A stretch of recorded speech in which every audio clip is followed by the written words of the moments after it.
Hi friends, this is Sari. Cinema Bus update la ஒரு லேட்டஸ்டான ஒரு update ஒன்று கொண்டு வந்திருக்கேன். பாலிவுட்ல இருந்து ஒரு சூப்பரான டைரக்டர், ஒரு கமர்ஷியல் டைரக்டர் கூட சொல்லலாம். பல ஹிட் படங்களை கொடுத்த டைரக்டர் ரோஹித் ஷெட்டி அவர்கள். அவர் சமீபத்தில் ஒரு இன்டர்வியூல நம்ம சவுத் இந்தியன் சினிமா பத்தி பேசியிருக்காரு. அதுல என்ன சொல்றாருன்னா, பாலிவுட்ல எவ்வளவு பெரிய ஸ்டாரா இருந்தாலுமே கூட, அவ்வளவு பெரிய ஒரு ஆக்டரா இருந்தாலுமே கூட, அவங்களோட படம் நல்லா இல்லைன்னா கண்டிப்பா அது ஓடவே ஓடாது. அதுக்கு பாத்தீங்கன்னாக்கா மக்கள் ஆதரவு தரவே மாட்டாங்க.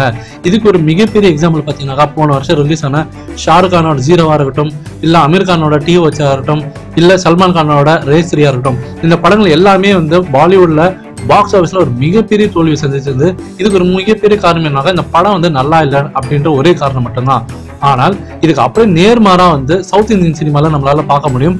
அதுவும் குறிப்பா தமிழ்நாட்டுல ரஜினி சாரோட படம் நல்லாவே இல்லைன்னா கூட கண்டிப்பா அந்த படத்துக்கு முதல் 4 நாளைக்கு உங்களால டிக்கெட் வாங்கவே முடியாது. So irrespective of any story, any review, இந்த படத்துக்கெல்லாம் டிக்கெட்டே வாங்க முடியாதுன்ற மாதிரி சொல்லிருக்காரு.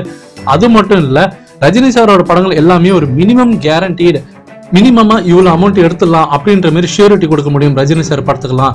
அது மட்டும் இல்ல, விஜய் சார் படங்களா இருக்கட்டும், இல்ல தெலுங்குல இருக்க அல்லு அர்ஜுன் படங்களா இருக்கட்டும், இவங்களோட படத்துக்கெல்லாம் முதல் 3 நாளைக்கு சூப்பரா இருக்கும் தியேட்டரோட ரெஸ்பான்ஸ் எல்லாம். படம் எப்படி இருந்தாலும் பரவாயில்ல, அங்க இருக்கிற ரசிகர்லாம் அவங்களுக்கு அவ்வளவு ஆதரவு தருவாங்க.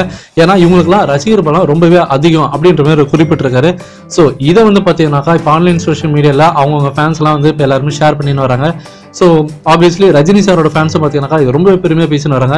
ஏன்னா ரஜினி சாரோட படங்கள் நம்ம எல்லாருக்குமே தெரியும். நான் இப்போதான் சமீபத்தில் ஒரு வீடியோ போட்டிருந்தேன்.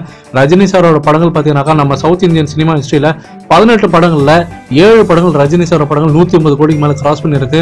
ஸோ இது மிகப்பெரிய ஒரு ரெக்கார்டுன்னு கூட சொல்லலாம். ஸோ அதை தான் இப்போ அவர் மறுபடியும் வேற விதமாக சொல்லிருக்காரு அந்த டைரக்டர். ஸோ இதை ஃபேன்ஸ் நீங்க எப்படி பாக்குறீங்க?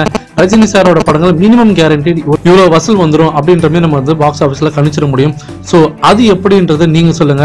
ஸோ அந்த மேஜிக் ரஜினி சாரால் மட்டும்தான் அது எப்படி முடியுதுன்றதை நீங்க சொல்லுங்க ஃப்ரெண்ட்ஸ்.